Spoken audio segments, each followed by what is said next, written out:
omzum yükle doldu ama bende vazgeçmek yoktu.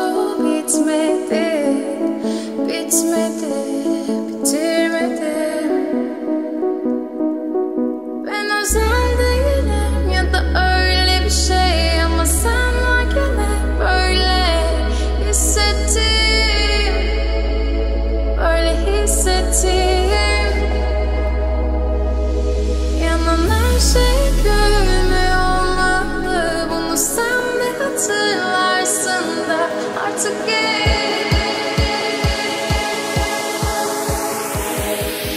Böyle hissettim.